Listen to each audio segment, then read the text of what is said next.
बूढ़ा हुआ शेख फरीद कंबण लगी दे, जे 100 वरिया जीवना पीतन होसी खे।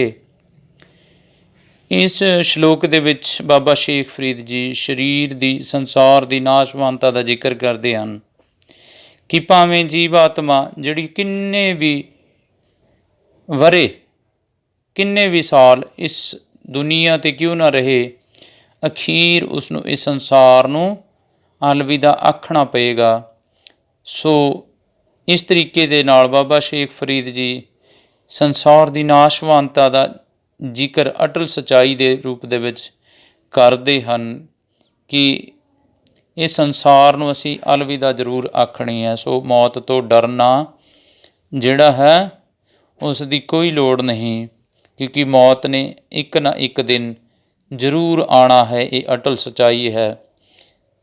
ਗੁਰੂ ਤੇਗ ਬਹਾਦਰ ਜੀ ਇਸ ਦਾ ਜਿਹੜਾ ਬਿਆਨ ਹੈ ਇੰਝ ਕਰਦੇ ਹਨ, चिंता ताकि कीजिए जे अणहोनी होए, यह मार्ग संसार को नानक थिर नहीं कोए।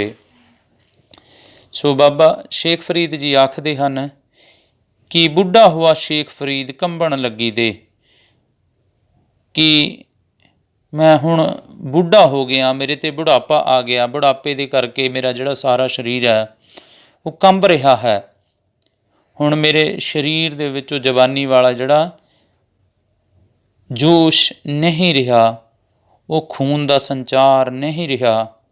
ਪਰ ਜੇ 100 ਵਰ੍ਹਿਆਂ ਜੀਵਣਾ, ਭਾਵੇਂ ਮੈਂ 100 ਸਾਲ ਦਾ ਕਿਉਂ ਨਾ ਹੋ ਜਾਵਾਂ, ਫਿਰ ਵੀ ਇਸ ਮੇਰੇ ਸਰੀਰ ਨੇ ਮਿੱਟੀ ਬਣ ਜਾਣਾ ਹੈ, ਇਸ ਸਰੀਰ ਨੇ ਮੁੱਕ ਜਾਣਾ ਹੈ।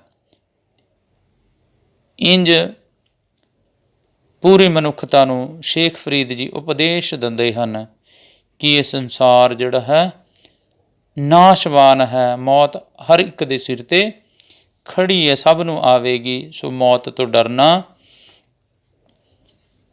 ਨਹੀਂ ਚਾਹੀਦਾ, ਸਗੋਂ ਉਸ ਨੂੰ ਯਾਦ ਕਰਦੇ ਹੋ, ਉਸ ਪਰਮਾਤਮਾ ਦੀ ਭਗਤੀ ਦੇ ਵਿੱਚ ਜੁੜਨਾ ਚਾਹੀਦਾ ਹੈ।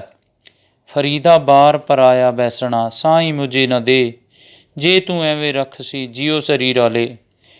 ਇੱਥੇ ਬਾਬਾ ਸ਼ੇਖ ਫਰੀਦ ਜੀ ਇਨਸਾਨ ਨੂੰ ਗੁਲਾਮੀ ਦੇ ਜੀਵਨ ਤੋਂ ਉੱਪਰ ਉੱਠ ਕੇ ਜੀਣ ਦੀ ਪ੍ਰੇਰਣਾ ਦਿੰਦੇ ਨੇ, ਉਪਦੇਸ਼ ਦਿੰਦੇ ਨੇ। ਉਸ ਪਰਮਾਤਮਾ ਦੇ ਅੱਗੇ ਬੇਨਤੀ ਕਰਦੇ ਹੋਏ ਕੀ ਕਹਿੰਦੇ ਨੇ ਕਿ ਹੇ ਪਰਮਾਤਮਾ, ਮੈਨੂੰ ਕਿਸੇ ਦੀ ਅਧੀਨਗੀ ਜਿਹੜੀ ਆ ਉਹ ਨਾ ਬਖਸ਼ਿਸ਼ ਕਰ।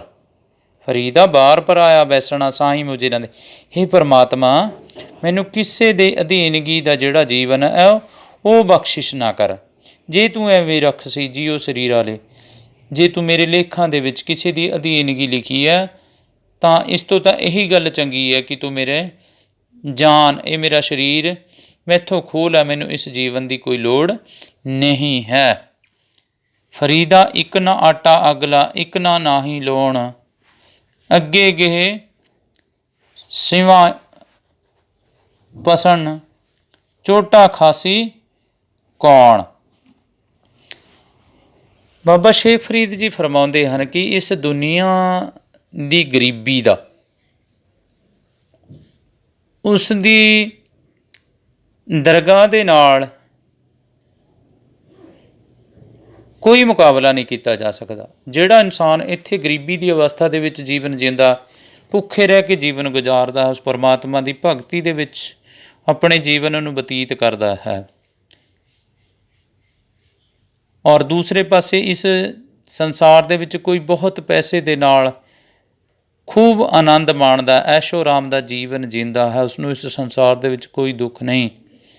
ਪਰ ਦੋਨਾਂ ਦੇ ਜੀਵਨ ਦੇ ਵਿੱਚ ਮੁਕਾਬਲਾ ਕਰਦੇ ਹੋਏ ਇਹ ਕਹਿੰਦੇ ਹਨ, ਪਰ ਇਹ ਕੋਈ ਜ਼ਰੂਰੀ ਨਹੀਂ ਕਿ ਜਿਸ ਇਨਸਾਨ ਨੇ ਇੱਥੇ ਗਰੀਬੀ ਦਾ ਜੀਵਨ ਬਤੀਤ ਕੀਤਾ ਹੋਏ ਉਸ ਨੂੰ ਅੱਗੇ ਵੀ ਇੰਝ ਹੀ ਗਰੀਬੀ ਦਾ ਜੀਵਨ ਬਤੀਤ ਕਰਨ ਨੂੰ ਮਿਲੇ। ਰੱਬੀ ਦਰਗਾਹ ਦੇ ਵਿੱਚ ਹੋ ਸਕਦਾ ਹੈ ਕਿ ਉਹ ਅਮੀਰ ਲੋਕਾਂ ਦੇ ਨਾਲੋਂ ਬਹੁਤ ਜ਼ਿਆਦਾ ਸੁੱਖ ਜਿਹੜਾ ਹੈ ਉਹ ਆਨੰਦ ਮਾਣ ਸਕੇ। ਅਸਲ ਦੇ ਵਿੱਚ ਉਹੀ ਇਨਸਾਨ ਅਮੀਰ ਹੋ ਸਕਦਾ ਜਿਸ ਨੂੰ ਰੱਬੀ ਦਰਗਾਹ ਦੇ ਵਿੱਚ ਸਤਿਕਾਰ ਪ੍ਰਾਪਤ ਹੋਏ। ਇਹ ਦੁਨੀਆ ਦੀ ਐਸ਼ ਉਸ ਰੱਬੀ ਦਰਗਾਹ ਤੋਂ ਉੱਪਰ ਨਹੀਂ ਹੋ ਸਕਦੀ। ਕਿਆ ਫਰਮਾਉਂਦੇ ਨੇ ਕਿ ਇੱਕ ਨਾ ਦੇ ਕੋਲ ਫਰੀਦਾ, ਇੱਕ ਨਾ ਆਟਾ ਅਗਲਾ, ਇੱਕ ਨਾ ਦੇ ਕੋਲੇ ਜੀਵਨ ਬਤੀਤ ਕਰਨ ਨੂੰ, ਗਰੀਬੀ ਦਾ ਬਹੁਤ ਬੜਾ ਜਿਹੜਾ ਹੈ ਉਦਾਹਰਣ ਦਿੰਦੇ ਹਨ ਗਰੀਬ ਲੋਕ, ਕਿ ਗਰੀਬਾਂ ਦੇ ਕੋਲ ਖਾਣ ਪੀਣ ਨੂੰ ਅਮੀਰਾਂ ਦੇ ਮੁਕਾਬਲੇ ਬਹੁਤ ਘੱਟ ਹੈ। ਅਮੀਰ ਲੋਕ ਨੇ ਜਿਹੜੇ ਇੱਥੇ ਦੁਨੀਆ ਦੇ ਵਿੱਚ ਆਨੰਦ ਕਰਦੇ ਹਨ, ਕਿਉਂਕਿ ਇੱਕ ਨਾ ਆਟਾ ਅਗਲਾ, ਇੱਕ ਨਾ ਦੇ ਕੋਲ ਬੜੀ ਐਸ਼ ਪ੍ਰਸਤੀ ਦਾ ਧਨ ਦੌਲਤ ਦੀ ਕਮੀ ਨਹੀਂ, ਪਰ ਦੂਸਰੇ ਪਾਸੇ ਗਰੀਬ ਲੋਕਾਂ ਦੇ ਕੋਲ ਖਾਣ ਨੂੰ ਅਨਾਜ ਆਟਾ ਵੀ ਨਹੀਂ ਹੈ। ਇੱਥੇ ਤੱਕ ਕਿ ਉਹਨਾਂ ਲੋਕਾਂ ਦੇ ਕੋਲ ਰੋਟੀ ਤੋਂ ਬਾਅਦ ਨੂਣ ਤੱਕ ਦਾ ਪੈਸਾ ਨਹੀਂ, ਬਹੁਤ ਗਰੀਬੀ ਦਾ ਜੀਵਨ ਹੈ। ਪਰ ਇਹ ਗੱਲ ਦਾ ਕਹਿੰਦਾ ਅਸੀਂ ਅੰਦਾਜ਼ਾ ਨਹੀਂ, ਫੈਸਲਾ ਨਹੀਂ ਕਰ ਸਕਦੇ। ਜਿਨ੍ਹਾਂ ਨੇ ਇੱਥੇ ਗਰੀਬੀ ਦਾ ਜੀਵਨ ਕੱਟਿਆ ਉਹ ਰੱਬੀ ਦਰਗਾਹ ਦੇ ਵਿੱਚ ਵੀ ਇੰਝ ਗਰੀਬੀ ਰਹਿਣਗੇ। ਅਸਲ ਦੇ ਵਿੱਚ ਰੱਬੀ ਦਰਗਾਹ ਵਿੱਚ ਜਿਹੜੇ ਲੋਕ ਅਸਲ ਆਨੰਦ ਕਰਦੇ ਹਨ ਉਹੀ ਅਸਲੀ ਰੂਪ ਦੇ ਵਿੱਚ ਅਮੀਰ ਗਿਣੇ ਜਾ ਸਕਦੇ ਹਨ। ਫਰੀਦਾ ਕੋਠੇ ਮੰਡਪ ਮਾੜੀਆਂ ਉਸਾਰਦੇ ਵੀ ਗਏ, ਕੂੜਾ ਸੌਦਾ ਕਰ ਗਏ, ਗੋਰੀ ਆਏ ਪਏ।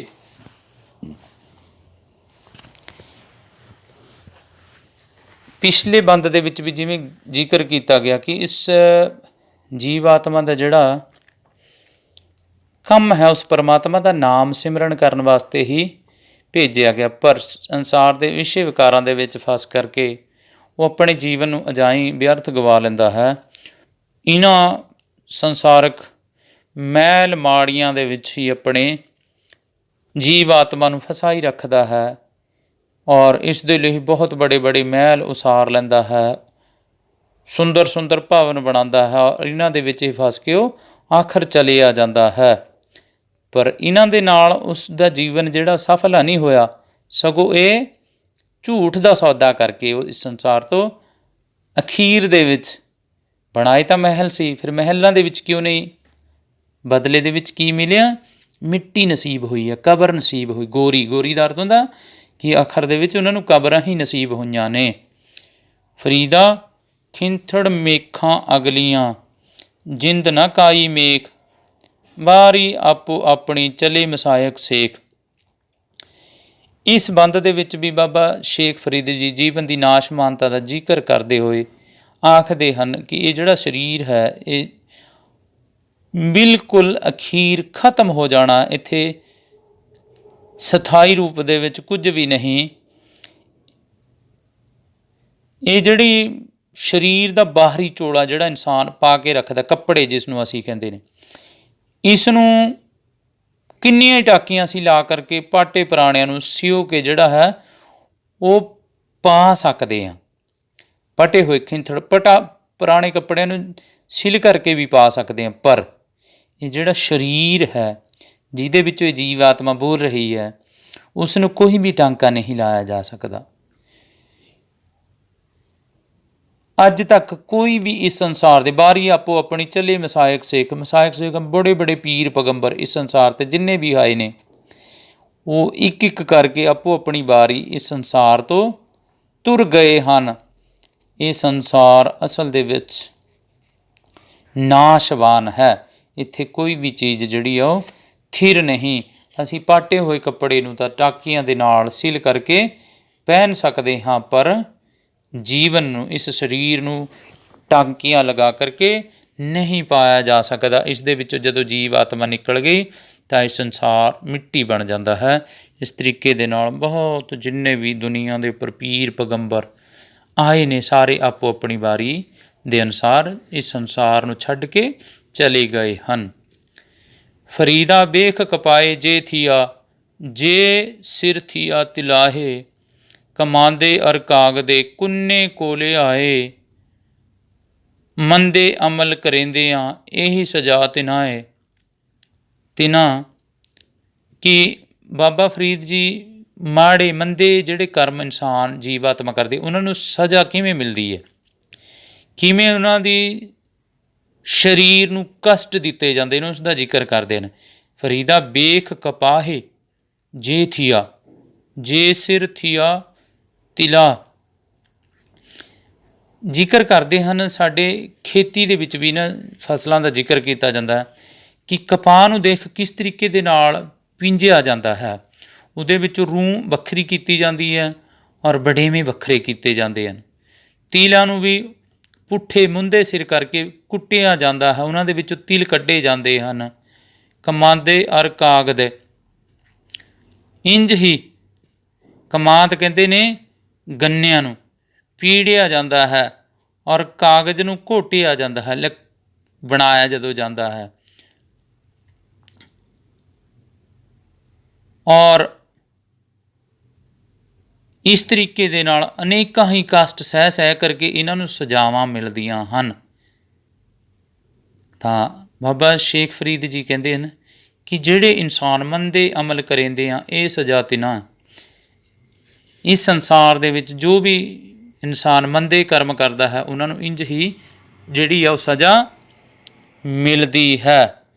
ਫਰੀਦਾ ਸੋਈ ਸਰਬਰ ਢੂੰਡ ਲੋ, ਜਿੱਥੋਂ ਲੱਭੈ ਵੱਥ, ਛੱਪੜ ਢੂੰਡੇ ਕਿਆ ਹੋਵੈ, ਚਿੱਕੜ ਡੁੱਬੈ ਹੱਥ। ਬਾਬਾ ਸ਼ੇਖ ਫਰੀਦ ਜੀ ਸੰਸਾਰਕ ਖਜ਼ਾਨਿਆਂ ਦਾ ਜ਼ਿਕਰ ਕਰਦੇ ਹੋਏ ਆਖਦੇ ਨੇ, ਕਿਉਂਕਿ ਹਰ ਇੱਕ ਇਨਸਾਨ ਦਾ ਨਿਸ਼ਚਾ ਹੁੰਦਾ ਹੈ ਕਿ ਉਹ ਆਪਣੇ ਜੀਵਨ ਨੂੰ ਅਮੀਰੀ ਦੇ ਨਾਲ ਭਰੇ। ਸੋ ਹਰ ਇੱਕ ਦਾ ਟੀਚਾ ਜਿਹੜਾ ਹੈ ਵੱਧ ਤੋਂ ਵੱਧ ਧਨ ਦੌਲਤ ਇਕੱਠੇ ਕਰਨ ਦਾ ਹੁੰਦਾ ਹੈ। ਇੱਥੇ ਬਾਬਾ ਸ਼ੇਖ ਫਰੀਦ ਜੀ ਨਾਮ ਰੂਪੀ ਧਨ ਨੂੰ ਇਕੱਠਾ ਕਰਨ ਦੇ ਲਈ ਇਨਸਾਨ ਨੂੰ ਪ੍ਰੇਰਿਤ ਕਰਦੇ ਹੋਏ ਆਖਦੇ ਹਨ ਕਿ ਹੇ ਮਨੁੱਖ, ਫਰੀਦਾ ਸੋਈ ਸਰਬਰ ਢੂੰਡ, ਕਹਿੰਦਾ ਅਜਿਹਾ ਹੀ ਸਰਬਰ ਹੁੰਦਾ ਸਮੁੰਦਰ ਦੀ ਭਾਲ ਕਰ, ਉਸਨੂੰ ਲੱਭ ਲੈ, ਜਿਸ ਦੇ ਵਿੱਚੋਂ ਸਾਰੇ ਦਾਤਾਂ ਜਿਹੜੀਆਂ ਤੁਹਾਨੂੰ ਪ੍ਰਾਪਤ ਹੋ ਜਾਣ। ਕਿਉਂਕਿ ਸਰੋਵਰ ਦੇ ਵਿੱਚੋਂ ਹੀ ਜਿਹੜੇ ਮਹਿੰਗੇ ਹੀਰੇ ਮੋਤੀ ਉਹ ਪ੍ਰਾਪਤ ਹੁੰਦੇ ਹਨ। ਛੱਪੜ ਢੂੰਡੈ ਕਿਆ ਹੋਵੈ, ਇਹ ਛੋਟੇ ਛੋਟੇ ਛੱਪੜਾਂ ਦੇ ਵਿੱਚੋਂ ਲੱਭ ਕੇ ਕਿਆ ਤੂੰ ਪ੍ਰਾਪਤ ਕਰ ਸਕਦਾ ਹੈ। ਚਿੱਕੜ ਡੁੱਬਿਆ ਹੱਥ, ਇਹਨਾਂ ਦੇ ਵਿੱਚੋਂ ਗੰਦਗੀ ਤੋਂ ਇਲਾਵਾ ਕੁਝ ਵੀ ਪ੍ਰਾਪਤ ਨਹੀਂ ਕੀਤਾ ਜਾ ਸਕਦਾ। ਜੇਕਰ ਇਸ ਸ਼ਲੋਕ ਨੂੰ ਦੁਨਿਆਵੀ ਧਰਮ ਦੇ ਠੇਕੇਦਾਰਾਂ ਦੇ ਨਾਲ ਜੋੜ ਕੇ ਦੇਖਿਆ ਜਾਏ, ਬਹੁਤ ਸਾਰੇ ਜਿਹੜੇ ਲੋਕੀ ਭਰਮਾ ਕੇ ਮਨੁੱਖਾਂ ਨੂੰ ਕੁਰਾਹੇ ਪਾਉਂਦੇ ਹਨ, ਆਪਣੇ ਆਪ ਨੂੰ ਰੱਬ ਦੇ ਮਿਲਾਉਣ ਦਾ ਠੇਕਾ ਕਰਦੇ ਨੇ, ਉਹਨਾਂ ਦੇ ਪ੍ਰਤੀ ਇਹ ਇੱਕ ਵਿਅੰਗ ਵੀ ਹੈ। ਕਿਉਂ? ਸਾਰੇ ਹੀ ਉਸ ਪਰਮਾਤਮਾ ਨੂੰ ਪ੍ਰਾਪਤੀ ਦੇ ਲਈ ਸਹਾਇਕ ਨਹੀਂ ਹੋ ਸਕਦੇ, ਸਾਰੇ ਇਤਨੇ ਬ੍ਰਹਮ ਗਿਆਨੀ ਨਹੀਂ ਹੁੰਦੇ। ਸੋ ਅਜਿਹੀ ਹੀ ਸਰੋਵਰ ਦੀ ਭਾਲ ਦੇ ਵਿੱਚ ਆਖਦੇ ਹਨ ਕਿ ਜਿੱਥੋਂ ਤੈਨੂੰ ਸਾਰਾ ਉਹ ਸਰੋਵਰ ਕੀ ਹੈ ਕਿ ਉਸ ਪਰਮਾਤਮਾ ਦਾ ਜਿਹੜਾ ਸਾਰਾ ਖਜ਼ਾਨਾ ਤੈਨੂੰ ਪ੍ਰਾਪਤ ਹੋ ਸਕੇ। ਫਰੀਦਾ ਜਿੰਨੀ ਕਮੀ ਨਾਹੇ, ਗੁਣ ਤੇ ਕਮੜੇ ਵਿਸਾਰ, ਮਤ ਸ਼ਰਮਿੰਦਾ ਥੀ ਵਿਸਾਈ ਦੇ ਦਰਬਾਰ। ਜੀਵ ਆਤਮਾ ਨੂੰ ਮੰਦੇ ਕਰਮਾਂ ਤੋਂ ਵਰਜਦੇ ਹੋਏ ਆਖਦੇ ਹਨ, ਉਪਦੇਸ਼ ਦਿੰਦੇ ਹਨ। ਸਾਡੇ ਘਰਾਂ ਦੇ ਵਿੱਚ ਵੀ ਆਖਦੇ ਹਨ, ਅਕਸਰ ਮਾੜੇ ਕਰਮਾਂ ਨੂੰ ਕਰਨ ਤੋਂ ਰੋਕਿਆ ਜਾਂਦਾ ਹੈ ਹਰ ਇੱਕ ਨੂੰ। ਜਦੋਂ ਕੋਈ ਮਾੜਾ ਕਰਮ ਕਰਦਾ ਤਾਂ ਆਤਮਾ 'ਤੇ ਭਾਰ ਪੈਂਦਾ ਹੈ। ਜਦੋਂ ਆਤਮਾ 'ਤੇ ਭਾਰ ਪੈਂਦਾ ਤਾਂ ਇਨਸਾਨ ਨੂੰ ਸ਼ਰਮਿੰਦਗੀ ਜਿਹੜੀ ਉਹ ਮਹਿਸੂਸ ਹੁੰਦੀ ਹੈ।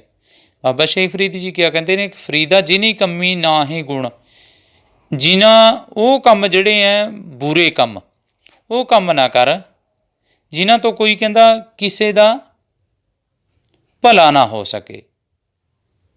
ਅਜਿਹੇ ਕੰਮ ਤੈਨੂੰ ਨਹੀਂ ਕਰਨੇ ਚਾਹੀਦੇ। ਅਜਿਹੇ ਮਾੜੇ ਕੰਮ, ਨਿਰਗੁਣੇ ਕੰਮਾਂ ਨੂੰ ਵਿਸਾਰ ਦੇਣਾ ਚਾਹੀਦਾ, ਛੱਡ ਦੇਣਾ ਚਾਹੀਦਾ ਹੈ। ਕਿਉਂ? ਜੇਕਰ ਤੂੰ ਇੰਝ ਹੀ ਮਾੜੇ ਕੰਮ ਕਰੇਗਾ ਤਾਂ ਉਹ ਅਖੀਰ ਦੇ ਵਿੱਚ ਮਤ ਸ਼ਰਮਿੰਦਾ ਥੀ ਵੀ ਸਾਈਂ ਦੇ ਦਰਬਾਰ। ਜੇ ਇਸ ਅਵਸਥਾ ਦੇ ਵਿੱਚ ਜਿੰਨੀ ਛੇਤੀ ਹੋ ਸਕੇ ਇਹਨਾਂ ਮਾੜੇ ਕਰਮਾਂ ਦਾ ਤਿਆਗ ਕਰ ਦੇ ਤਾਂ ਅਖੀਰ ਦੇ ਵਿੱਚ ਪਰਮਾਤਮਾ ਦੇ ਦਰ 'ਤੇ ਜਾ ਕਰਕੇ ਤੈਨੂੰ ਸ਼ਰਮਿੰਦਾ ਨਹੀਂ ਹੋਣਾ ਪਵੇਗਾ ਔਰ ਇੰਜ ਤੂੰ ਉਸ ਪਰਮਾਤਮਾ ਦੀ ਨਜ਼ਰਾਂ ਦੇ ਵਿੱਚ, ਦਰਬਾਰ ਦੇ ਵਿੱਚ ਪ੍ਰਵਾਨ ਹੋ ਸਕੇਗਾ। ਫਰੀਦਾ ਸਾਹਿਬ ਦੀ ਘਰ ਚਾਕਰੀ, ਦਿਲ ਦੀ ਲਾਏ ਭਰਾਂਦ, ਦਰਵੇਸ਼ਾਂ ਨੂੰ ਲੋੜੀਏ ਰੁੱਖਾਂ ਦੀ ਜਰਾਂਦ। ਇੱਥੇ ਨੌਕਰੀ ਦੀ ਗੱਲ, ਹਰ ਇੱਕ ਇਨਸਾਨ ਨੌਕਰੀ ਕਰਦਾ। ਇੱਥੇ ਕਹਿੰਦਾ ਮਨੁੱਖ ਦੀ ਨੌਕਰੀ ਦੀ ਲੋੜ ਨਹੀਂ, ਸਗੋਂ ਸੱਚੀ ਦਿਲੋਂ ਭਗਤੀ ਦੇ ਨਾਲ ਜੇਕਰ ਨੌਕਰੀ ਕਰਨੀ ਹੈ ਤਾਂ ਉਸ ਪ੍ਰਭੂ ਪਰਮਾਤਮਾ ਦੀ, ਉਸ ਅਕਾਲ ਪੁਰਖ ਦੀ ਕਰ। ਬਾਕੀ ਸਾਰੀਆਂ ਦੀ ਜਿਹੜੀ ਚਾਕਰੀ ਹੈ ਉਹ ਛੱਡ ਦੇ ਔਰ ਦਿਲ ਤੋਂ ਉਸ ਪਰਮਾਤਮਾ ਦੇ ਨਾਮ ਸਿਮਰਨ ਕਰਕੇ ਉਸ ਦੀ ਭਗਤੀ ਕਰ। ਸੰਤਾਂ ਫਕੀਰਾਂ ਨੂੰ, ਦਰਵੇਸ਼ਾਂ ਨੂੰ ਲੋੜੀਏ ਰੁੱਖਾਂ ਦੀ ਜਰਾਂਦ। ਕਹਿੰਦਾ ਉਸ ਦੇ ਪ੍ਰਾਪਤੀ ਦੇ ਲਈ ਜਦੋਂ ਅਸੀਂ ਆਪਣੇ ਮਨ ਦੇ ਭੁਲੇਖੇ ਦੂਰ ਕਰਕੇ, ਵਹਿਮ ਭਰਮਾਂ ਤੋਂ ਉੱਪਰ ਉੱਠ ਕੇ, ਭਟਕਣਾ ਤੋਂ ਉੱਪਰ ਉੱਠ ਕੇ, ਇਸ ਦੁਨੀਆਦਾਰੀ ਦੀ ਗੁਲਾਮੀ ਦਾ ਤਿਆਗ ਕਰਕੇ ਕੇਵਲ ਅਤੇ ਕੇਵਲ ਇੱਕੋ ਹੀ ਪਰਮਾਤਮਾ ਦੀ ਨੌਕਰੀ ਦੇ ਵਿੱਚ ਸੱਚੇ ਦਿਲ ਤੋਂ ਉਸ ਦੀ ਭਗਤੀ ਕਰਦੇ ਹਾਂ ਤਾਂ ਕਿ ਸੰਤਾਂ ਫਕੀਰਾਂ ਦੀ ਤਰ੍ਹਾਂ ਰੁੱਖਾਂ ਵਰਗਾ, ਜਿਰਾਂਦ ਕਹਿੰਦੇ ਨੇ ਸਬਰ, ਕਿ ਸੰਤਾਂ ਫਕੀਰਾਂ ਨੂੰ ਉਹਨਾਂ ਰੁੱਖਾਂ ਦੀ ਤਰ੍ਹਾਂ ਜੀਵਨ ਜਿਹੜਾ ਆਪਣਾ ਧਾਰਨ ਕਰ ਲੈਣਾ ਚਾਹੀਦਾ। ਭਾਵ ਅਜਿਹੀ ਅਡੋਲਤਾ ਆ ਜਾਣੀ ਚਾਹੀਦੀ ਹੈ ਜਿਵੇਂ ਰੁੱਖ ਧੁੱਪ, ਛਾਂ, ਬਰਸਾਤ, ਹਰ ਇੱਕ ਦੁੱਖ ਆਪਣੇ ਸਰੀਰ 'ਤੇ ਸਹਿੰਦੇ ਨੇ, ਪਰ ਜਿਹੜੀ ਅਡੋਲਤਾ ਉਹ ਕਦੇ ਵੀ ਨਹੀਂ ਤਿਆਗਦੇ। ਫਰੀਦਾ ਕਾਲੇ ਮੈਂਡੇ ਕੱਪੜੇ, ਕਾਲਾ ਮੈਂਡਾ ਪੇਸ਼, ਗੁਣੀ ਭਰਿਆ ਮੈਂ ਫਿਰਾਂ ਲੋਕ ਕਹਿ ਦਰਵੇਸ਼। ਬਾਬਾ ਫਰੀਦ ਜੀ ਬਾਹਰਲੇ ਭੇਖ ਦੀ ਜਿਹੜਾ ਭੇਖ ਤੋਂ ਜਿਵੇਂ ਪਛਾਣਦੇ ਆ ਕਿ ਇਹ ਫਲਾਣਾ ਹੈ ਡਿਪਾਰਟਮੈਂਟ ਦਾ, ਇਹ ਫਲਾਣੇ ਡਿਪਾਰਟਮੈਂਟ ਦਾ, ਜਦੋਂ ਕਿਉਂਕਿ ਕਾਲੇ ਜਿਹੜੇ ਕੱਪੜੇ ਨੇ ਉੱਨ ਦੇ, ਜਿਵੇਂ ਅਸੀਂ ਸੂਫੀ ਕਵਿਤਾ ਦੀ ਹੀ ਗੱਲ ਕਰਦੇ ਹਾਂ। ਸੂਫੀ ਕਿਸ ਨੂੰ ਕਿਹਾ ਜਾਂਦਾ? ਸੂਫੀ ਦਾ ਅਰਥ ਅਸੀਂ ਪਹਿਲਾਂ ਵੀ ਗੱਲ ਕੀਤੀ ਸੀ ਕਿ ਸੂਫੀ ਤੋਂ ਭਾਵ ਹੈ, ਸੂਫੀ ਸੂਫ ਸ਼ਬਦ ਤੋਂ ਆਇਆ। ਸੂਫ ਇੱਕ ਕਤਾਰ ਨੂੰ ਵੀ ਕਹਿੰਦੇ, ਜਿਵੇਂ ਉਸ ਪਰਮਾਤਮਾ ਦੀ ਜਿਹੜੀ ਨਮਾਜ਼ ਅਦਾ ਕਰਦੇ ਨੇ ਇੱਕ ਕਤਾਰ ਦੇ ਵਿੱਚ। ਸੂਫੀ, ਸੂਫ ਭਾਵ ਉੱਨ ਨੂੰ ਵੀ ਕਿਹਾ ਜਾਂਦਾ ਕਿ ਉੱਨ ਦੇ ਜਿਹੜੇ ਕਾਲੇ ਕੱਪੜੇ ਜਿਹੜੇ ਪਾਉਂਦੇ ਨੇ ਉਹਨਾਂ ਨੂੰ ਸੂਫੀ ਕਿਹਾ ਜਾਂਦਾ। ਇੱਥੇ ਬਾਹਰੀ ਭੇਖ ਦੇ ਨਾਲ ਕੋਈ ਸੂਫੀ ਨਹੀਂ ਬਣ ਸਕਦਾ ਜੇਕਰ ਉਸਦੇ ਮਨ ਦੇ ਵਿੱਚ ਗੁਨਾਹ ਨੇ, ਵਿਕਾਰ ਨੇ, ਤਾਂ ਉਹ ਦਰਵੇਸ਼ ਨਹੀਂ ਹੋ ਸਕਦਾ। ਦਰਵੇਸ਼ ਦੇ ਲਈ ਜ਼ਰੂਰੀ ਹੈ ਕਿ ਉਸਦੇ ਜੇ ਮਨ ਦੇ ਉੱਪਰ ਬਾਹਰੀ ਭੇਖ ਉਸਦੇ ਸਰੀਰ ਦੀ ਪਛਾਣ ਹੈ ਤਾਂ ਅੰਦਰੋਂ ਵੀ ਉਹ ਗੁਨਾਹਾਂ ਦੇ ਨਾਲ ਨਹੀਂ ਭਰਿਆ ਹੋਣਾ ਚਾਹੀਦਾ। ਅੰਦਰ ਵੀ ਉਸਦਾ ਮਨ ਪਾਕ ਪਵਿੱਤਰ ਉਸ ਖੁਦਾ ਦੇ ਨਾਲ ਜੁੜਿਆ ਹੋਣਾ ਚਾਹੀਦਾ ਹੈ। ਬਾਬਾ ਫਰੀਦ ਜੀ ਫਰਮਾਉਂਦੇ ਹਨ ਕਿ ਬਾਹਰਲੇ ਭੇਖ ਦੇ ਨਾਲ ਕੋਈ ਵੀ ਬੰਦਾ ਫਕੀਰ ਜਿਹੜਾ ਉਹ ਨਹੀਂ ਬਣ ਸਕਦਾ। ਅਸਲ ਦੇ ਵਿੱਚ ਇਹਨਾਂ ਗੁਨਾਹਾਂ ਦਾ ਤਿਆਗ ਕਰਕੇ ਹੀ, ਔਗਣਾਂ ਦਾ ਤਿਆਗ ਕਰਕੇ ਹੀ ਜਦੋਂ ਅੰਦਰਲਾ ਔਰ ਬਾਹਰਲਾ ਮਨ ਇੱਕੋ ਜਿਹਾ ਹੋ ਜੇ ਤਦ ਹੀ ਉਹ ਫਕੀਰ ਹੋ ਸਕਦਾ ਹੈ। ਜਾਂ ਕੁਵਾਰੀ ਤਾਂ ਚਾਓ, ਵਿਹਾਈ ਤਾਂ ਮਾਮਲੇ, ਫਰੀਦਾ ਇਹ ਪਛਤਾਓ, ਬੱਤ ਕੁਵਾਰੀ ਨਾ ਥੀਐ। ਜਿਵੇਂ ਬਾਬਾ ਫਰੀਦ ਜੀ ਆਖਦੇ ਹਨ ਇਸ ਬੰਦ ਦੇ ਵਿੱਚ, ਇਸ ਸ਼ਲੋਕ ਦੇ ਵਿੱਚ, ਕਿ ਜਦੋਂ ਤੱਕ ਇਹ ਜੀਵ ਆਤਮਾ, ਜਿਵੇਂ ਕਿਸੇ ਨੂੰ ਜਿਹੜਾ ਵਿਆਹ ਦਾ ਬੜਾ ਚਾਅ ਹੁੰਦਾ, ਜਦੋਂ ਤੱਕ ਕੁਵਾਰੀ ਜੀਵ ਆਤਮਾ, ਪਰ ਫਿਰ ਉਸਨੂੰ ਚਾਅ ਹੁੰਦਾ ਕਿ ਉਹ ਵਿਆਹ ਹੀ ਗਈ, ਪਰ ਵਿਆਹ ਤੋਂ ਬਾਅਦ ਉਹ ਮੁੜ ਕੇ ਕਦੇ ਵੀ ਉਸ ਦੇ ਅੰਦਰ ਵਿਆਹ ਕਰਾਉਣ ਤੋਂ ਉਹ ਜਿਹੜਾ ਜੀਵਨ ਹੈ ਉਸਦਾ ਬਦਲ ਜਾਂਦਾ ਹੈ। ਪਰ ਬਦਲਣ ਦੇ ਨਾਲ ਹੋਰ ਉਸਨੂੰ ਔਂਕੜਾਂ ਜਿਹੜੀਆਂ ਉਹ ਸਾਹਮਣਾ ਉਹਨਾਂ ਦਾ ਕਰਨਾ ਪੈਂਦਾ ਹੈ। ਹੁਣ ਉਸਨੂੰ ਪਛਤਾਵਾ ਹੁੰਦੀ ਹੈ ਕਿ ਉਹ ਮੁੜ ਕੇ ਕਿਉਂ ਉਹ ਪਹਿਲਾਂ ਵਾਲੀ ਅਵਸਥਾ ਦੇ ਵਿੱਚ ਭਾਵ ਕੁਆਰੇਪਣ 'ਚ ਨਹੀਂ ਜਾ ਸਕਦੀ। ਫਰੀਦਾ ਬੇਨਵਾਜ਼ਾ ਕੁੱਤਿਆ ਇਹ ਨਾ ਭਲੀ ਰੀਤ, ਕਵੇਂ ਚੱਲ ਨਾ ਆਇਆ ਪੰਜੇ ਵਕਤ ਮਸੀਤ। ਇੱਥੇ ਮੈਂ ਪਹਿਲਾਂ ਵੀ ਗੱਲ ਕੀਤੀ ਸੀ ਕਿ ਬਾਬਾ ਸ਼ੇਖ ਫਰੀਦ ਜੀ ਜਿਹੜੇ ਸ਼ਰਾਂ ਦੇ ਉਹ ਪੱਕੇ ਪਾਬੰਦ ਨੇ, ਕਦੇ ਵੀ ਸ਼ਰਾਂ ਤੋਂ ਬਾਹਰ ਨਹੀਂ ਗਏ। ਸ਼ਰਾਂ ਇਸਲਾਮ ਧਰਮ ਦੇ ਨਿਯਮਾਂ ਨੂੰ ਕਿਹਾ ਜਾਂਦਾ ਹੈ। ਜਿਵੇਂ ਹਰ ਇੱਕ ਸੰਸਥਾ ਦੇ ਸੰਵਿਧਾਨ ਹੈ, ਜਿਵੇਂ ਸਾਡਾ ਹਰ ਇੱਕ ਦੇਸ਼ ਨੂੰ ਚਲਾਉਣ ਲਈ, ਘਰ ਨੂੰ ਚਲਾਉਣ ਲਈ, ਸਮਾਜ ਨੂੰ ਚਲਾਉਣ ਲਈ ਕੁਝ ਨਿਯਮ ਬਣਾਏ ਜਾਂਦੇ ਨੇ। ਉਹਨਾਂ ਨਿਯਮਾਂ ਤੋਂ ਇਨਸਾਨ ਬਾਹਰ ਨਹੀਂ ਜਾ ਸਕਦਾ, ਬਾਗੀ ਨਹੀਂ ਹੋ ਸਕਦਾ। ਉਹਨਾਂ ਨਿਯਮਾਂ ਦੇ ਵਿੱਚ ਹੀ ਰਹਿ ਕਰਕੇ ਉਹ ਜੀਵਨ ਬਸਰ ਕਰ ਸਕਦਾ ਹੈ। ਇੱਥੇ ਜਿਹੜਾ ਵੀ ਉਹਨਾਂ ਨਿਯਮਾਂ ਦੀ ਨਿਖੇਧੀ ਕਰਦਾ ਹੈ, ਫਿਰ ਉਹ ਨਿਯਮਾਂ ਦੀ ਨਿਖੇਧੀ ਤੋਂ ਬਾਅਦ ਉਸ ਨੂੰ ਸਮਾਜ ਦੇ ਵਿੱਚੋਂ ਕਦੇ ਆਦਰ ਸਤਿਕਾਰ ਜਿਹੜਾ ਉਹ ਪ੍ਰਾਪਤ ਨਹੀਂ ਹੋ ਸਕਦਾ। ਕਿਆ ਕਹਿੰਦੇ ਨੇ ਕਿ ਫਰੀਦਾ ਬੇਨਵਾਜ਼ਾ ਕੁੱਤੇ, ਆਪਣੇ ਆਪ ਨੂੰ ਕੁੱਤੇ ਦੇ ਨਾਲ ਤੁਲਨਾ ਕਰਦੇ ਨੇ, ਉਹ ਜੀਵ ਕੁੱਤੇ ਦੇ ਸਮਾਨ ਹੈ। ਕਹਿੰਦਾ ਬੇਨਵਾਜ਼ਾ ਕੁੱਤੇ ਇਹ ਨਾ ਭਲੀ ਰੀਤ। ਸੱਚੇ ਮੁਸਲਮਾਨ ਦਾ ਕੰਮ ਹੈ ਕਿ ਉਹ 5 ਵੇਲੇ ਨਮਾਜ਼ ਪੜ੍ਹੇ, ਮਸੀਤ ਵਿੱਚ ਜਾਏ। ਜੇ ਉਹ ਨਮਾਜ਼ ਨਹੀਂ ਪੜ੍ਹਦਾ, ਮਸਜਿਦ ਦੇ ਵਿੱਚ ਨਹੀਂ ਜਾਂਦਾ, ਤਾਂ ਉਹ ਕਦੇ ਵੀ ਪੱਕਾ ਮੁਸਲਮਾਨ ਨਹੀਂ ਹੋ ਸਕਦਾ।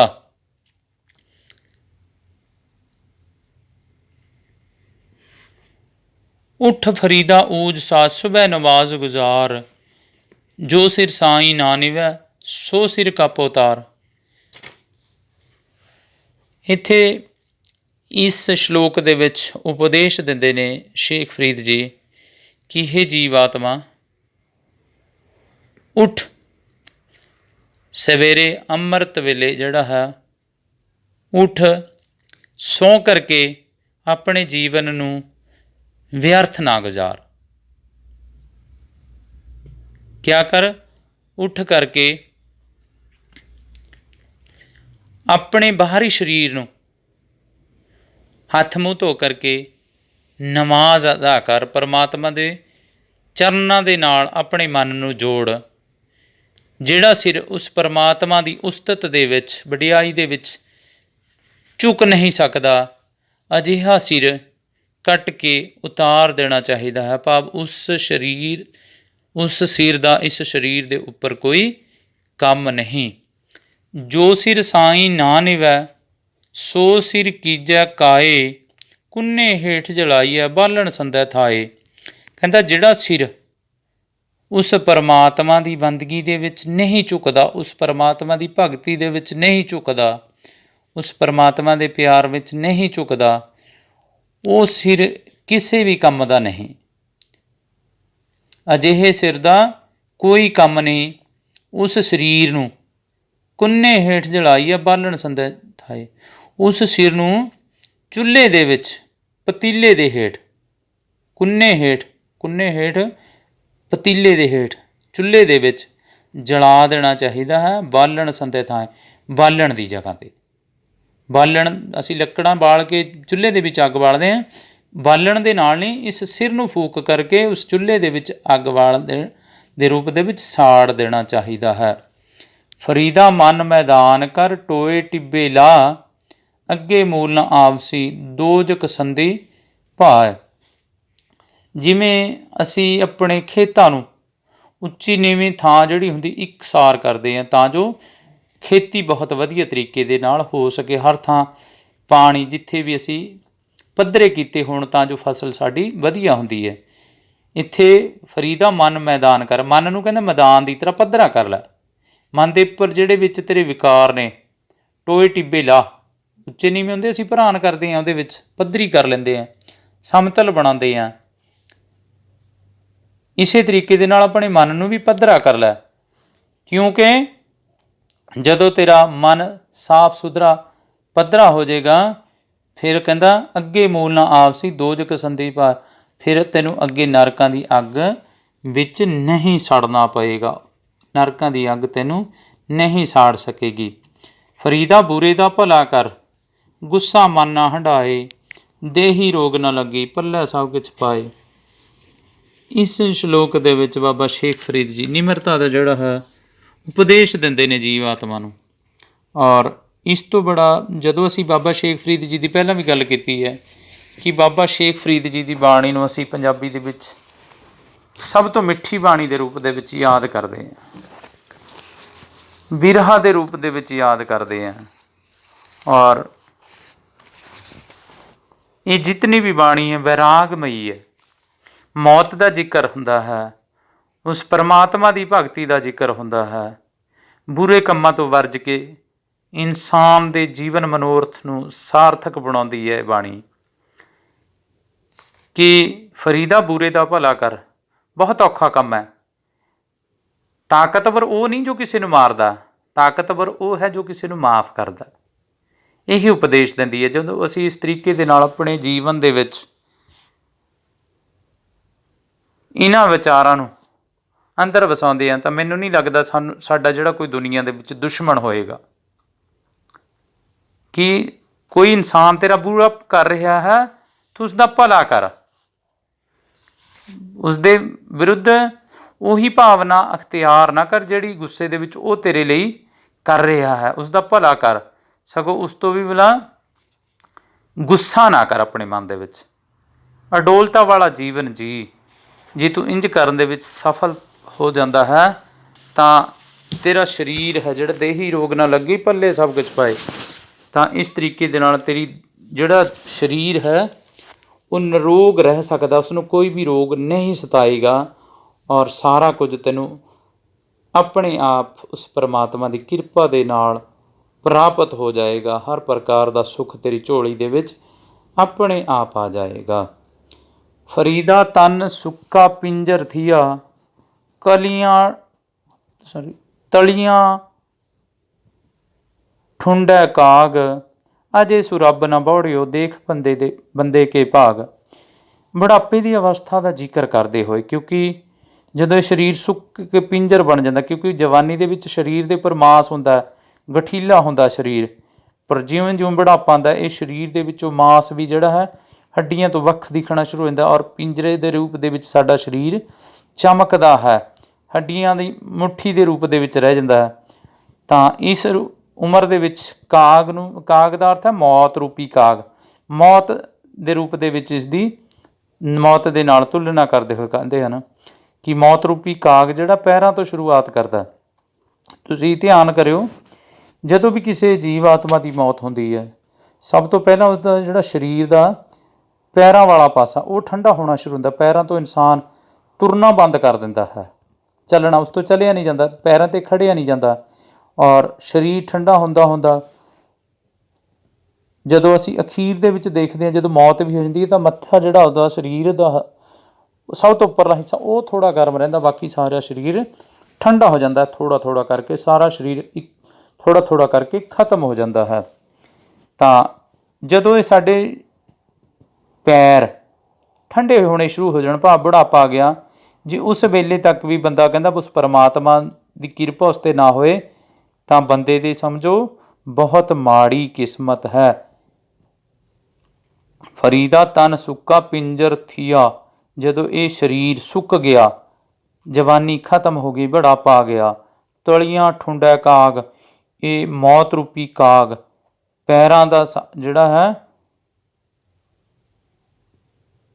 ਠੁੰਗਾ ਮਾਰਦਾ ਹੈ, ਭਾਵ ਸਰੀਰ ਨੂੰ ਠੰਡਾ ਕਰਦਾ ਹੈ ਪੈਰਾਂ ਤੋਂ ਲੈ ਕਰਕੇ। ਜੇ ਇਸ ਅਵਸਥਾ ਤੱਕ ਵੀ, ਇਸ ਬੁਢਾਪੇ ਤੱਕ ਵੀ ਉਸ ਪਰਮਾਤਮਾ ਦੇ ਨਾਲ ਮਿਲਣ ਨਹੀਂ ਹੋਇਆ ਤਾਂ ਸਮਝ ਲਓ ਉਸ ਜੀਵ ਆਤਮਾ ਦੀ ਬਹੁਤ ਮੰਦੇ ਭਾਗ ਹਨ। ਕਾਗਾ ਕਰੰਗ ਢੰਡੋਲਿਆ ਸਗਲਾ ਖਾਇਓ ਮਾਸ, ਕਾਗਾ ਕਰੰਗ ਢੰਡੋਲਿਆ ਸਗਲਾ ਖਾਇਆ ਮਾਸ, ਇਹ ਦੋਏ ਨੈਣ ਮਤ ਛੂਏ ਫਿਰ ਦੇਖਣ ਕੀ ਆਸ।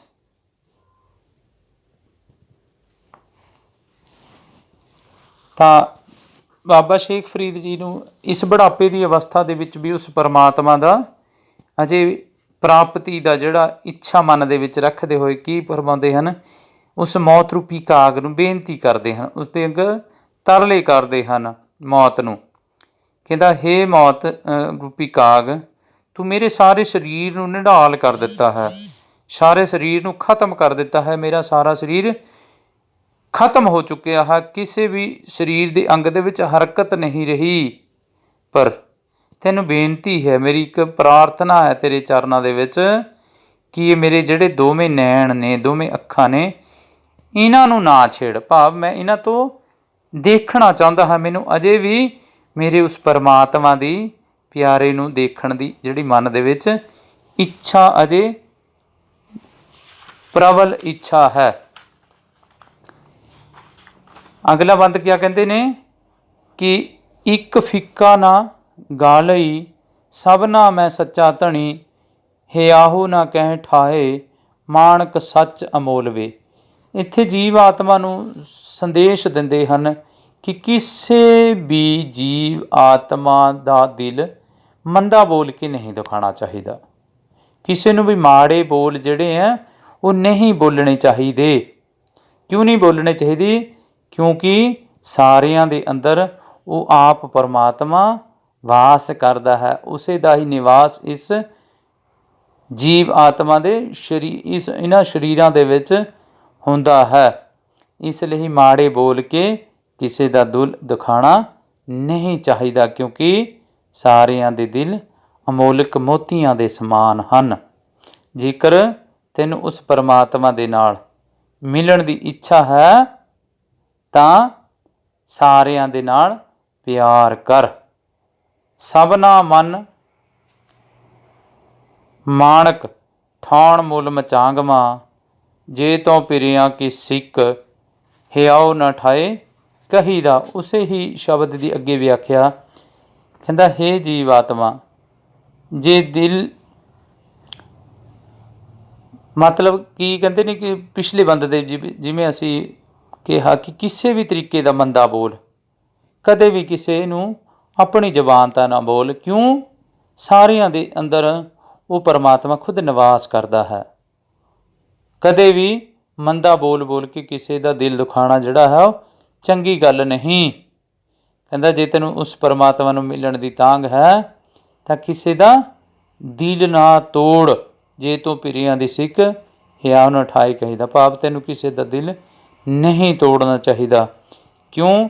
ਜੇ ਕਿਸੇ ਦੇ ਦਿਲ ਸੱਟ ਵੱਜਦੀ ਹੈ ਤਾਂ ਉਹ ਇੰਝ ਸਮਝ ਕਿ ਉਹ ਜੀਵ ਦੇ ਸੱਟ ਨਹੀਂ ਵੱਜੀ, ਸਗੋਂ ਉਸ ਪਰਮਾਤਮਾ ਨੂੰ ਵੱਜਦੀ ਹੈ। ਇਸ ਤਰੀਕੇ ਨਾਲ ਉਹ ਪਰਮਾਤਮਾ ਦੀ ਨਾਰਾਜ਼ਗੀ ਜਿਹੜੀ ਹੈ ਉਹ ਪੈਦਾ ਹੁੰਦੀ ਹੈ। ਉਸ ਦੇ ਨਾਲ ਤੇਰੀ ਜਿਹੜੀ ਜੀਵਨ ਮੁਕਤੀ ਦੇ ਰਾਹ ਦੇ ਵਿੱਚ ਔਂਕੜਾਂ ਆਉਂਦੀਆਂ ਹਨ। ਇੱਥੇ ਇਹ ਜਿਹੜੇ 40 ਸ਼ਲੋਕ ਆ ਅਸੀਂ ਪੂਰੀ ਵਿਆਖਿਆ ਕਰਦੇ ਹਾਂ।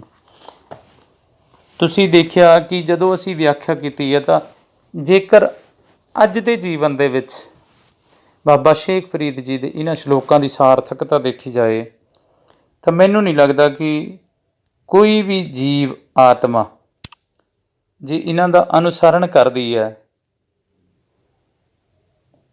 ਉਸ ਨੂੰ ਜੀਵਨ ਦੇ ਵਿੱਚ ਕੋਈ ਕਮੀ ਹੋਏ। ਬਹੁਤ ਹੀ ਆਨੰਦਮਈ ਸਕੂਨਮਈ ਉਹ ਜੀਵਨ ਜੀ ਸਕਦੀ ਹੈ, ਵਿਕਾਰਾਂ ਤੋਂ ਮੁਕਤ ਜੀਵਨ ਜੀ ਸਕਦੀ ਹੈ। ਸੋ ਬਾਬਾ ਸ਼ੇਖ ਫਰੀਦ ਜੀ ਦੀ ਬਾਣੀ ਦੇ ਵਿੱਚ ਜਿੱਥੇ ਵਿਰਾਗ ਹੈ, ਪਰਮਾਤਮਾ ਦੀ ਭਗਤੀ ਦਾ ਉਪਦੇਸ਼ ਹੈ, ਮੌਤ ਦਾ ਡਰ, ਇਹ ਡਰ ਨਹੀਂ, ਮੌਤ ਤੋਂ ਨਾ ਡਰਨਾ ਹੈ। ਮੌਤ ਨੂੰ ਯਾਦ ਕਰਨਾ, ਮੌਤ ਤੋਂ ਡਰ ਨਹੀਂ, ਸਗੋਂ ਇੱਕ ਜਿਹੜੀ ਚੀਜ਼ ਦਾ ਪਤਾ ਹੋਏ ਤਾਂ ਉਸ ਤੋਂ ਡਰ ਮੁਕਤ ਹੁੰਦਾ ਇਨਸਾਨ।